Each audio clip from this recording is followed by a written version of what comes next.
어젯밤과 오늘 아침의 시간적인 차이는 별로 없을 것입니다. 불과 송구영신 예배드리고 몇 시간 만에 오늘 다시 주님 앞에 나왔습니다. 그래서 어제 인사하기를 새해 복 많이 받으세요 인사한 다음엔 집에 가시면서 몇 시간 후에 다시 봬요 라고 저한테 인사를 하시더라고요. 하지만 느낌은 새롭습니다. 우리는 시간 안에 있기 때문에 시간을 무시할 수 없는 존재이기 때문에 연도가 바뀌고 해가 바뀌면 우리의 느낌, 마음은 새롭게 됩니다. 새로운 각오를 하게 됩니다. 지난 연말 인터넷 뉴스에 보니까 우리 대한민국의 모든 국민들이 마음이 불안하고 현실적으로 너무 경제적인 어려움을 겪고 여러 가지 일들을 겪으면서 나는 과연 인생을 제대로 살고 있는 것인가? 나는 과연 행복할까? 이 불안한 마음을 어떻게 해소할 수 있을까? 이런 생각이 들다 보니까 점집을 찾아가서 점을 보고 또 소원을 빌고 내가 이름이라도 바꿔서 개명을 해서 나의 인생을 바꿔보고 싶다. 이런 생각들을 많이 했다고 합니다. 전라도에 사는 어떤 60대 노인은 아니죠. 60대 부부가 있는데 장명소에 가서 이름을 바꿨답니다. 이분은 남편이 열심히 일을 해서 건축업이 잘 되고 있었는데 50대 후반에 와르르 무너졌어요. 바닥까지 와서 이제 장성한 자녀들에게 돈을 좀 빌려서 다시 재기를 꿈꿨지만 그것마저도 되지를 않았습니다. 그들 부부가 이렇게 말합니다.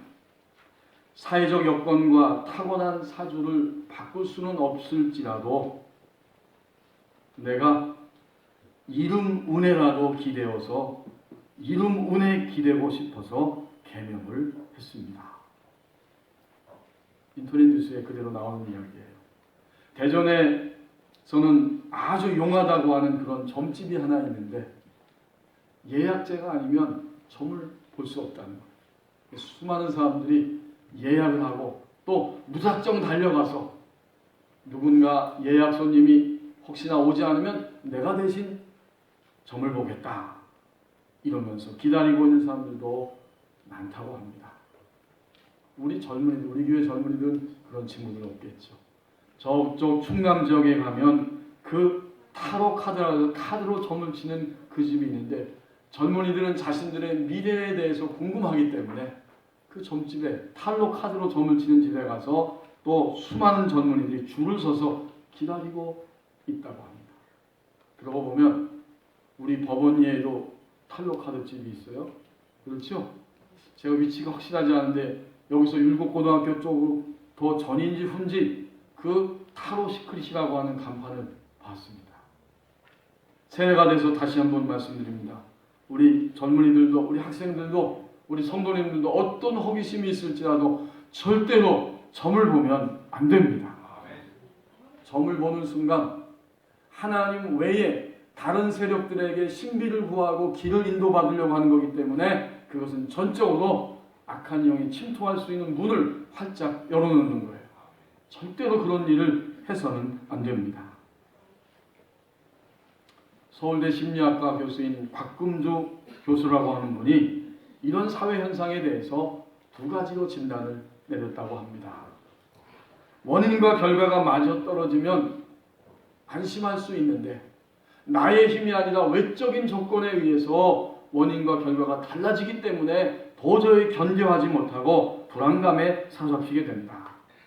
두 번째, 그렇기 때문에 앞날을 예측할 수 없고 미래가 너무 불안하고 불확실하기 때문에 이런 상황에서는 이른바 가짜 약의 효과처럼 막연한 기대감을 쫓아서 달려갈 수밖에 없고 결국은 절대적인 힘에 의존하기 위한 경향이 나타나게 된다.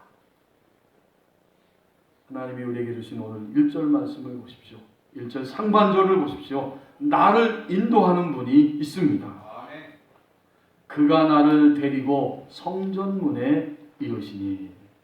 여기서 그는 하나님이 보낸 천사입니다. 또 나는 바로 이 에스겔 이 서신을 쓴 바로 에스겔 선지자입니다. 하나님이 천사를 보내서 에스겔 선지자를 어떻게 했어요? 데리고 성전문에 이르셨다. 이 말은 하나님께서 곧 하나님의 백성 이스라엘 그리고 바로 예배하는 우리들의 손을 잡고 우리를 데리고 인도하신다는 의미입니다. 지금 에스겔 선지자 그리고 그 시대의 백성들은 결코 편안하지 않습니다. 집에 앉아서 편히 쉴 수 있는 그런 상황이 결코 아닙니다. 여러분이 추운 겨울날은 그저 따뜻한 집에서 차 한잔 마시면서 여러분이 좋아하는 책을 읽으시든지 아니면 좋아하는 간식을 먹으면서 누군가 담소하면 굉장히 행복할 거예요.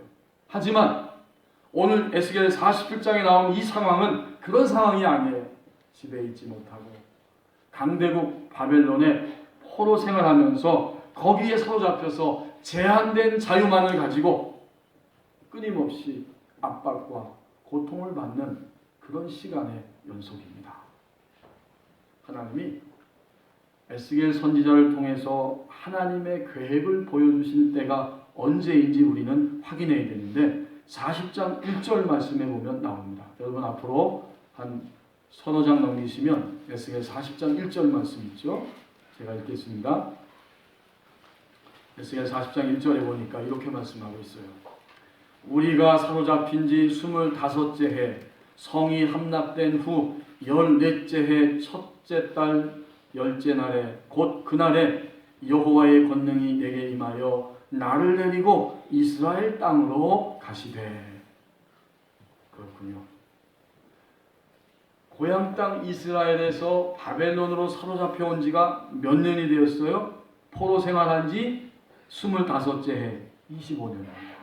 지금 25년째 포로 생활하고 있는 것이고 그들이 그토록 기대하고 있었던 예루살렘 성마저 함락이 되고 말았습니다. 완전히 망한 거죠. 성이 함락된 지는 몇 년 됐어요? 여기 보면 14째 해 14년 된 거예요. 여러분 상상이 되죠? 포로 생활한 지 25년 됐습니다. 언젠가 반드시 고국으로 돌아갈 거다 했는데 그 기대하던 터전 예루살렘 성도 무너진 지 14년이 됐습니다. 이제 본문 47장 1절로 다시 돌아와 보십시오. 이렇게 긴 시간 동안 포로 생활하고 그들의 터전이 무너진 지 25년, 14년이 되는 바로 그 시간 하나님은 에스겔 선지자를 부르시고 그를 통해서 새로운 비전, 새로운 희망을 보여주기 시작합니다. 그래서 바벨론 땅에 있는 에스겔 선지자를 하나님의 권능으로 끌고 고향 땅 이스라엘로 가게 하십니다. 환상 중에 끌고 가시는 거예요. 그리고 거기에서 예루살렘 성이 더 나아가서 예루살렘 성전이 회복될 것을 보여주십니다. 바로 그런 의미를 담고 오늘 1절 상반절을 보십시오. 그가 나를 데리고 성전문에 이르셨다.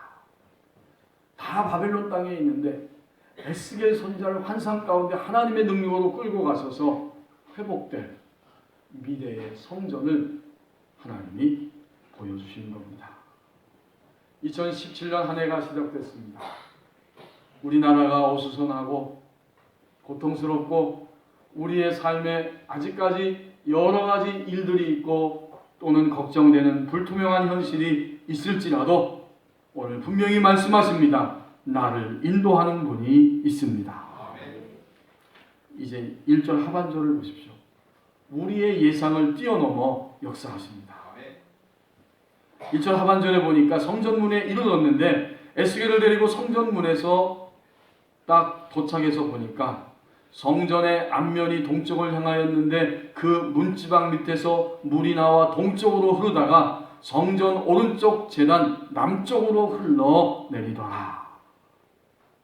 물이 동쪽으로 쭉 흐르다가 성전 건물 앞에 제단 때문에 그 벽에 부딪히게 되고 약간 남쪽으로 물이 흘렀다는 이야기입니다. 여기서 중요한 것은 문지방 밑에서 물이 흘러나오기 시작했다는 사실입니다.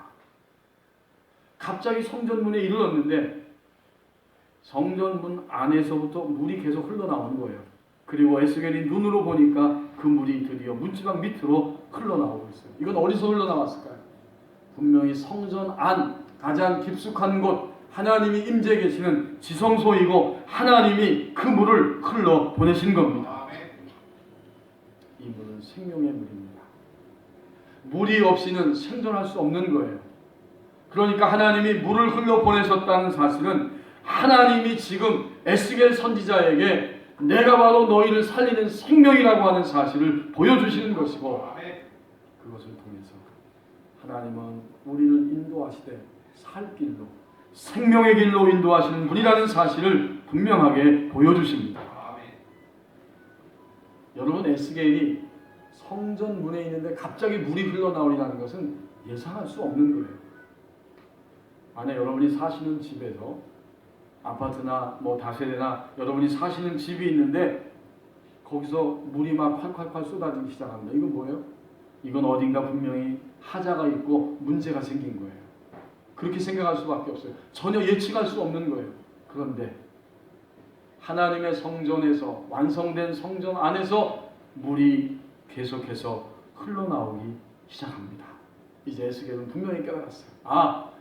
하나님께서 전혀 예상하지 못하는 일들을 나를 위해, 우리 백성들을 위해, 하나님을 위해 행하실 것이다. 하나님의 역사는 우리가 25년째 바벨론에 있지만 우리의 예상을 뛰어넘어 새로운 생명의 역사를 이루실 것이다. 하나님이 행하시는 그 모든 일들은 우리의 예상을 뛰어넘어 역사합니다. 거기엔 두 가지 측면이 있어요. 하나는 곧 우리가 생각할 수 없는 방법으로 역사하십니다. 우리는 2017년에 우리가 생각할 수 없는 방법으로 역사하실 하나님을 기대하고 바라보기를 원합니다. 치유사역자인 배용준 목사님이 오래전에 미국의 시카고에 가서 이제 부흥 집회를 하는데 거기에 4일 동안 집회를 하게 됐는데 찬양을 인도하는 그 집사님 한 분이 계셨다고 합니다. 근데 이분이 이제 집회를 위해서 한 달 전부터 열심히 직장에서 일하고 퇴근하고 와서 교회에서 와서 찬양단들과 함께 찬양 연습을 열심히 했습니다. 그런데 부흥 집회가 열리기 바로 며칠 전에 이분이 에어컨을 수리하시는 분인데 일을 하시다가 그만 수리 중에 지붕에서 떨어져가지고 이 오른쪽 손목뼈에 골절상을 입었어요. 다행히 부러지진 않았지만 금이 가가지고 이 오른손을 쓸 수 없게 되었어요. 할 수 없이 왼손으로 마이크만을 붙잡고 첫날 집회를 인도를 했습니다. 그리고 이제 목사님하고 붕 강사 목사님하고 식사를 하게 됐는데 목사님이 식사를 다 한 다음에 가만히 집사님 얼굴 보니까 마음에 하나님이 그런 감동을, 그런 생각을 주신 거예요. 지금 이 아무개 집사님이 마음에 몹시 불편하고 섭섭한 마음을 가지고 있다. 이게 느껴졌어요. 그래서 식사 끝나면서 물어봤다고 합니다. 집사님 혹시 하나님께 대해서 섭섭한 마음 있으세요? 그랬더니 속을 들킨 거예요. 내가 그렇게 찬양 집회 인도하려고 열심히 일하고 저녁엔 연습하고 그렇게 했는데 어떻게 손목뼈에 골절이 생겨서 하나님 앞에 기타를 치면서 다 찬양 연습을 해놨는데 하지 못하게 됐을까? 그 섭섭한 마음이죠. 목사님이 이야기합니다. 집사님, 그 에어컨 수리하다 지붕에서 떨어졌는데 목이 부러지거나 다른 데가 다치지 않은 게 얼마나 다행이고 감사한 일입니까? 오히려 하나님께 감사할 일입니다. 그런데 손목뼈에 금 같다고 섭섭한 마음을 가질 수는 없습니다. 그제서야 자신이 잘못했다고 하는 고백을 하면서 눈물을 흘립니다. 그래서 함께 기도를 드렸어요. 하나님, 우리 집사님이 하나님을 향해 섭섭한 마음 가진 것 이 시간 고백하고 회개합니다. 주님이 모든 것을 지켜주시고 보호해 주셨습니다. 이제 주님께 회개하며 감사를 드립니다. 기도한 다음 그 다친 손에다가 손을 얹고 안수하며 기도했습니다.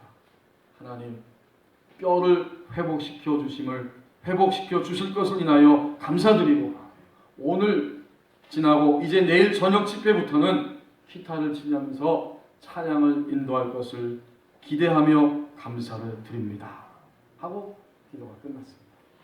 그리고 손을 움직여보라고 하니까 오른손이 조금씩 움직여집니다. 이번에는 기타를 치는 것처럼 위아래로 이렇게 좀 흔들어 보라고 하니까 약간의 통증이 느껴지지만 흔들면서 기타를 칠 수 있을 것 같다는 거예요. 그 다음날 어떻게 됐을까요? 저녁에 집회에 와서 하나님 앞에 기타를 치면서 감격스럽게 찬양을 인도했다고 하는 간증입니다. 여러분, 하나님은 우리의 인생에서 정말 우리가 손해고 마이너스고 화라고 하는 것을 바꿔서 하나님이 복으로 역사하십니다. 정말 하나님의 역사는 우리의 쓰라림과 고통과 슬픔과 모든 견딜 수 없는 것들을 은혜로 바꾸어 주십니다. 이게 하나님의 역사인데 우리가 생각할 수 없는 방법으로 역사하시는 거예요. 성전에서 물이 흘러나왔다고 하는 것은 바로 그것을 우리에게 보여줍니다. 또 하나의 측면은 우리가 생각하는 것과는 다른 방법으로 역사하십니다.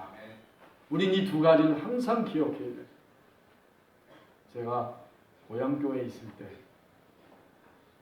20대 중반이었는데 그 교회를 잘 섬기는 장로님이 먼저 돌아가시고 얼마 있다가 권사님도 건강하셨었는데 몸이 시름시름 앓게 됐습니다. 아니, 저렇게 건강한 권사님 왜 갑자기 아프신 건가? 점점 앓더니 병원에 입원하십니다. 을지로에 있는 병원에 입원하셨어요. 그리고는 한 달 정도 계시다가 그만 하나님의 부르심을 받았습니다. 온 교인들이 너무나 아쉬워했어요.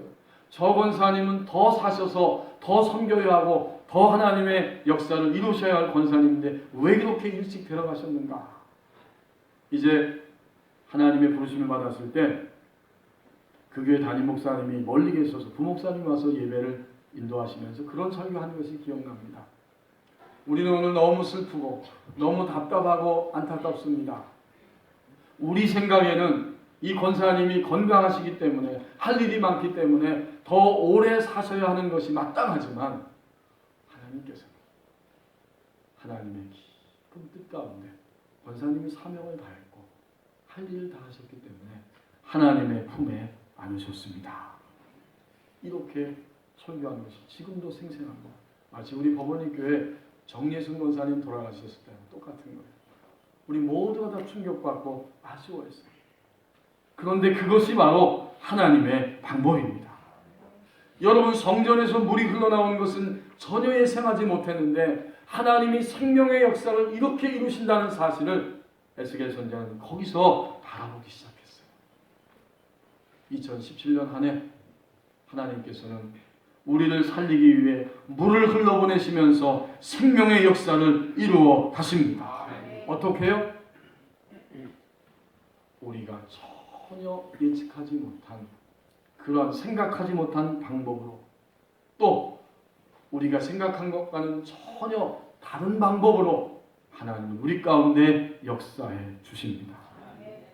우리의 예상을 뛰어넘어 역사하십니다. 이제 2절 상반절 보십시오. 계속적으로 하나님의 인도를 받으라고 말씀합니다. 그가 또 나를 데리고 북문으로 나갔다. 생명의 물길이 어디로 흘러가고 있는지 에스겔 선지자가 보고 있는데 하나님이 천사를 통해서 천사가 다시 계속해서 이끌어갑니다. 이게 하나님의 인도는 계속된다는 거예요. 그러니까 2절 상반절에서 그가 또 나를 데리고 북문으로 나갔다. 하나님의 인도는 한 번만이 아닙니다. 여러분이 2016년에 하나님의 인도를 받았다고 간증하신 분들이 있죠? 감사한 거예요. 그렇다면 2017년에도 하나님의 인도는 한 번이 아니라 지속적으로 반복적으로 계속해서 역사합니다. 정말 2016년은 어제 우리가 몇 시간 전에 송구영 신예배 드린 것처럼 하나님의 충분한 은혜가 있었습니다. 2017년도도 마찬가지입니다. 하나님이 작년에 우리를 걷어가지 아니하시고 새해를 허락하신 것을 보면 반드시 계속적인 하나님의 인도하심이 있습니다. 벌써 작년이네요. 작년 12월 중순에 우리 교회 김정현 장로님이 종로 3가에 지하차도에서 거기 아마 인사동에 물품을 아마 사가지고 오시는 길이었다고 제가 들었는데 그 물품을 사가지고 지하차도를 막 계단을 오르시다가 그만 넘어지셨어요. 옆에 지나가는 젊은이가 툭 치는 바람에 손에 들고 있던 물건이 빵 장로님을 치면서 넘어지셨습니다. 그리고 치아가 4대가 손상이 됐어요. 여러분 잘 모르셨겠지만 제가 그 소식을 나중에 듣고 이제 주일날 장로님 오셨는데 예배드리고 아유 장로님 어떻게 하면 좋습니까? 그랬더니 장로님이 아유 목사님 괜찮습니다. 전 다른 데 다친 데 없고 멀쩡합니다. 하나님이 저를 사랑하시나 봐요. 그래서 하나님 앞에 감사 한번 드렸어요. 이렇게 말씀하시더라고요. 제가 참 신선한 충격과 함께 저도 마음에 감사를 느꼈습니다. 불꽃 같은 눈동자로 지켜주시는 하나님의 은혜 감사드립니다. 이것이 장로님 가정의 감사였어요. 사실 가만히 생각해 보십시오. 작년에 우리가 얼마나 주님께 불평 많이 했어요. 우리는 얼마나 주님과 우리 사이를 그렇게 재면서 살았어요. 사실 우리는요, 주님께 자녀도 맡기지 못했고 나 자신의 인생도 맡기지 못했고 우리 사업도 맡기지 못하고 우리가 정당한 땀을 흘렸지만 전적으로 주님께 맡겨드리지 못하고 믿어드리지 못하고 산 부분들이 꽤 많이 있습니다. 그런데 하나님은 우리의 부족한 믿음이지만 우리를 지키시고 보호하여 주시고 새해를 허락해 주셨습니다. 그렇다면 2017년도에도 우리는 하나님의 계속적인 인도를 받아야 합니다. 생명의 물줄기를 놓치지 아니하고 하나님의 인도를 끊임없이 따라가야 합니다. 어떻게 가능할까요? 2017년에 하나님이 우리 교회에게 주신 표가 있습니다. 생명이 흘러가는 교회인데 어떻게 그 생명 안에서 주님의 인도를 계속 놓치지 않고 따라갈 것인가? 첫 번째 실천 목표를 보면 하나님의 임재가 있는 예배입니다. 우리가 예배할 때에 하나님이 지금 여기에 임하신다는 것을 매 예배 시간마다 매 주일마다 경험하고 체험하는 자가 되어야 합니다. 준비해서 나와야 하고 사모하는 마음 가지고 순수한 마음 가지고 오늘 내가 정말 주님께 나를 드리고 주님의 임재 안으로 들어간다고 하는 그 감격과 사모함을 가지고 하나님 앞에 나가 예배해야 합니다. 그럴 때 예배 가운데 찾아오시는 나의 하나님 아버지, 우리의 하나님 아버지를 실제적으로 만나고 경험할 수 있습니다. 하나님의 임재를 경험하는 만큼 우리는 하나님의 인도하심을 사모하게 되고 하나님의 임재가 임하는 만큼 우리는 하나님의 능력을 따라 하나님의 인도를 구하고 살아가는 진정한 그리스도인으로 살아갈 수 있습니다. 그래서 우리는 1월 첫 주부터 예배 순서를 여러분이 오늘 느끼시는 것처럼 조금 변경을 했습니다. 기존 예배와 거의 흡사하지만 큰 틀에서 바꿨어요. 앞에 헌금, 광고 이것을 다 우리가 하나님 앞에서 하고 드리고 그리고 후반부에는 말씀을 듣고 합심 기도하고 그리고 찬양으로 결단을 드리면서 하나님의 임재를 가슴에 품고 세상으로 나가기를 원합니다. 그래서 큰 틀에서 예배를 이렇게 바꾼 거예요. 여러분 그리스도인의 신앙의 법칙, 삶의 법칙을 표현하는 고전적인 문구가 있습니다. 예배에 성공하면 삶에 성공하고 예배에 실패하면 생활도 삶도 실패한다. 이것이 그리스도인의 삶의 실제입니다. 2절 3절 말씀을 다시 한번 보십시오. 하나님이 어떻게 하신가 보았더니 또 나를 데리고 북문으로 나갔다. 계속적으로 하나님은 우리를 이끌어 가십니다. 자, 그런데 하나님의 인도를 경험하는 차원이 다 다르다고 하는 사실을 우리에게 또한 말씀해 주십니다. 여러분이 성전에 흐르는 물은 오늘 하나님이 1절, 2절을 주셨는데 12절까지의 말씀에서 계속됩니다. 하나님의 인도를 받는 차원이 3절과 5절 말씀에 보면 다 달라요. 그 차원이 다 있다는 거죠. 3절에 보니까 드디어 이제 그 천사가 손에 줄을 잡고 동쪽으로 나아가면서 물이 얼마만큼 가득 차 있는지 천척을 측량한 다음에 그 물이 얼마만큼 되는지를 보여주기 시작합니다. 3절 말씀해 보세요. 그 사람이 손에 줄 잡고 동쪽으로 나가며 천척을 측량한 후에 내게 그 물을 건너가게 하시니 물이 발목에 오르더라. 성전에서 흘러나온 물이 천척이면 약 500m입니다. 우리식으로 말하면 500m 물이 쭉 흘러간 다음 그 다음에 물이 어느 만큼 양이 되는지 에스겔 선지자에게 건너가라고 했는데 발목까지 오르게 됐습니다. 4절에 오면 또다시 500m 천척을 측량하고 내게 물을 건너가게 하는데 보니까 이번에는 물이 무릎에 오르고 다시 천척을 측량하니까 어떻게 했어요? 허리까지 왔어요. 물이 점점 차오르네요. 발목, 무릎, 허리. 마지막 5절에 보니까 다시 천척 500m 정도를 측량한 다음에 그 물이 얼마만큼 되는가 봤더니 내가 건널 수가 없습니다.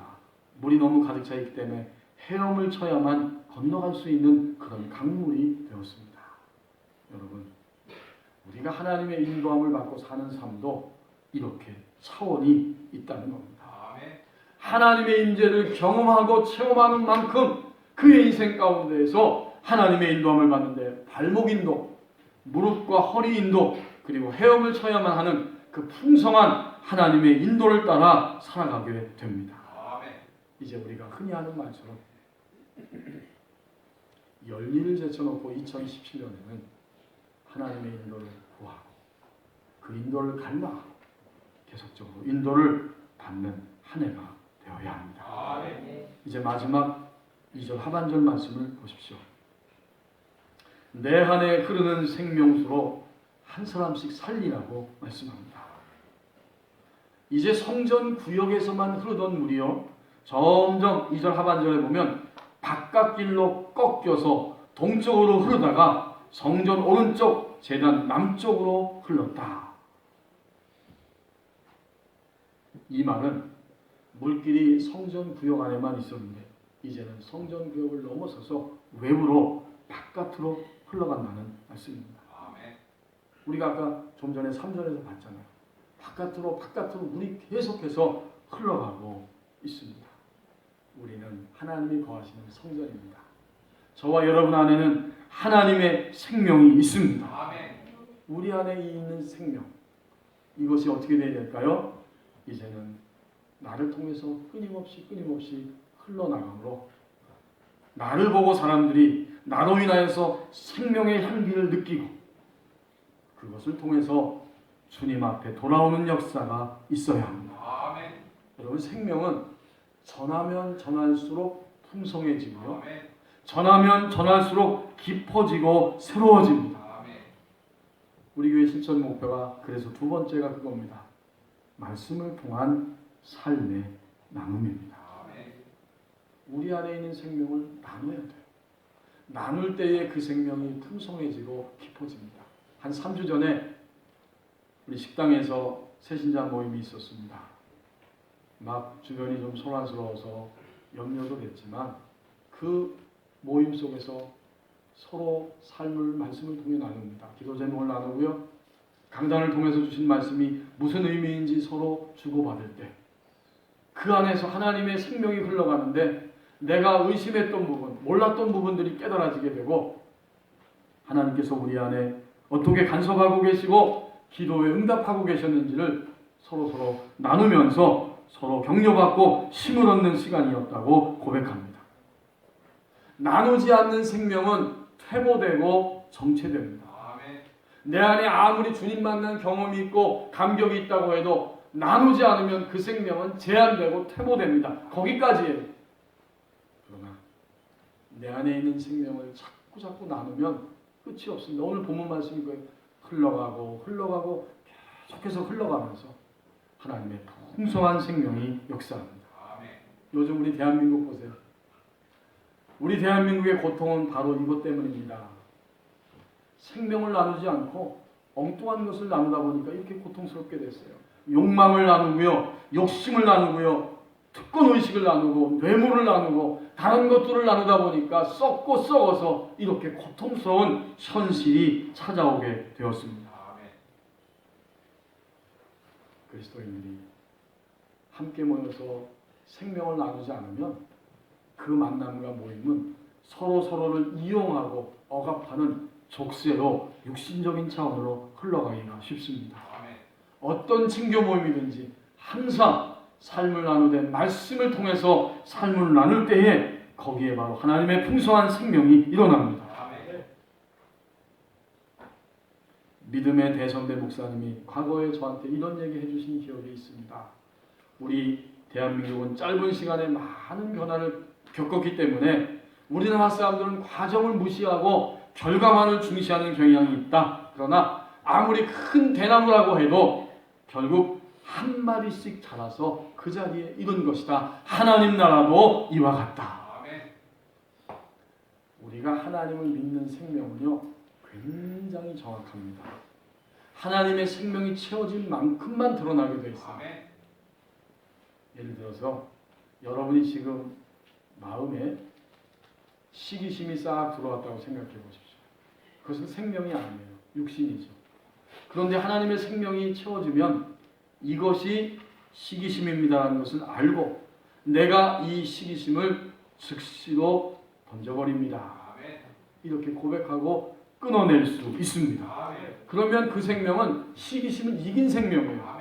하지만 시기심이 내 안에 들어왔을 때 그것 때문에 막 마음이 닳고 시기심에 견딜 수 없어하고 더 많은 욕이 나가고 더 많은 상상이 되면서 시기심에 붙들려 있다면 그분의 생명은 거기까지예요. 발목 안에까지 있는 생명, 무릎과 허리에 있는 생명, 그리고 목까지 차서 헤엄칠 수 있는 생명은 다 다른 거예요. 한마디 한마디 자라나는 만큼만 생명이 표현됩니다. 이것은 너무나 정확한 거예요. 자신이 알고 다른 사람이 알고 하나님이 아십니다. 이 생명의 역사가 얼마나 풍성한지 이제 6절부터 12절 말씀에 보면 그 생명의 풍성한 역사를 하나씩 보여주고 있습니다. 6절에 보면 이제 강가로 돌아가면서 봐라. 7절에 내가 돌아가면서 보니까 강 좌우편에 그 물로 인해서 나무가 심이 많이 생겼습니다. 8절 말씀에 보니까 아라바로 흘러가서 바다에 이르게 됩니다. 이 흘러내리는 물로 인해서 그 바다의 물이 살아나게 됩니다. 곧 이것은 사해바다가 8절과 9절 말씀에 보면 사해바다가 살아나게 된다는 그러한 의미입니다. 계속해서 강들이 흘러가는 곳마다 생물이 살아나고 또 각 서해마다 생물이 흘러가는 곳마다 더 풍성한 열매가 일어나게 됩니다. 10절에 보면 어부들이 있고 큰 바다에 고기들이 심이 많이 생겨나게 됩니다. 11절 말씀에 보면 사해바다는 살아나게 되고 그 주변은 인간의 생에 있어서 꼭 필요한 소금이 공급되는 소금 땅이 될 것이라고 말씀합니다. 마지막 12절에 강 좌우에 과실나무들이 얼마나 많은지 잎사귀가 시들지 아니하고 1년 내내 풍성한 열매가 맺혀지게 되고 그 열매는 먹을 만하고 잎사귀는 약재료가 될 것이다. 결국 1절에서 12절은 온통 생명의 이야기입니다. 우리의 삶은 하나님을 믿고 난 이후에 생명의 이야기가 됩니다. 이제 2017년에는 내 안에 있는 생명으로 인해서 한 사람씩 가까이 있는 사람, 멀리 있는 사람 말고 나와 매일 얼굴을 맞대는 그 사람을 살리라고 말씀합니다. 하나님 아버지께서 2017년을 우리에게 허락해 주셨습니다. 나를 인도하는 분이 있습니다. 우리의 예상을 뛰어넘어서 역사합니다.